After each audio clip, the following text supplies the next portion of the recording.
the company is the German air navigation service provider, and my role is I'm heading the human factors department. And what we do for the company is we have automation, we have human factors centered approaches, human factor integration.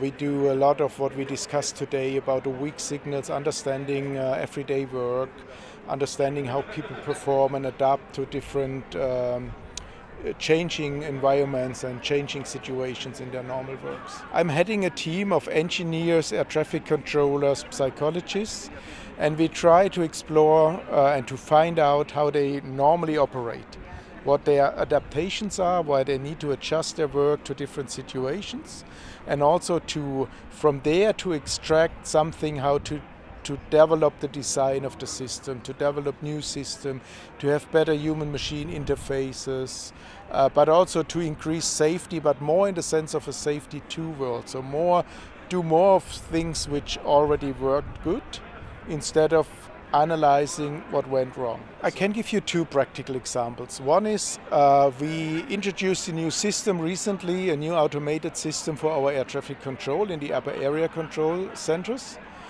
And we figured out that the controllers got difficulties in getting the right information at the right time, they oversee information and so on. And then we digged into this system.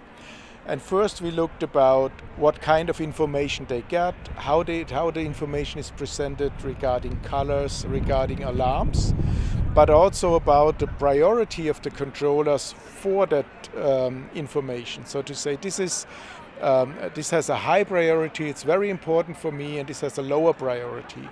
And then we go back after that and adjust the system to say, the information with the highest priority should have the best seen color and maybe the alarm which is the most attractive to the controller. So we really influenced how the system is built, how the information is displayed, how the information is delivered. Another example is that in one of our major hub airports we have a lot of problems because there's a lot of complexity in the system. There is noise abundance from the communities around, so that airlines should fly different departure routes to avoid noise for the citizens there. But there's also a layout with 4 different runways. And we figured out that to manage that system, it becomes more and more complicated because you introduce new procedures and new routes, which makes the system more complex. So at the moment we have about 12 to 17 different procedures per runway. So the controllers start to group them. And this is what Eric Hollnagel called work as done and work as imagined. So the work as imagined is we have the procedures and the rules, and if they follow the rule, the system is safe. And we found out with these workshops and with this exploration that they start to group it because it's too complicated. You know, if you change it every day, it becomes too complicated, and they start to group it. And so the work as done is different to what is in the procedures. And this is something we do in my department with my employees. And we try to concentrate that and to extract that to upper management. To say, you know, your safety information is more about the system and the status of the system, and not about we have 12 incidents more than last year, because that's just a number. But to make upper management aware about how brittle the system is, how much we take from safety out of the system, and how close they are to, let's say, a kind of a margin or a boundary where the potential for something unwanted happen is becoming bigger. I mean, the most important thing is that people learn that they need different approaches to safety. That the methods we use, the understanding, the theory we use are outdated. They are from the 1980s or older. So what we need is more methods and theories which fits more to the complexity and the change we have in our modern world. You can take a private example, the way we communicate. So we have mobile phones since '95, maybe in a more public market '97. So how was telephone before that? How did we communicate without a mobile phone? Younger people don't know that.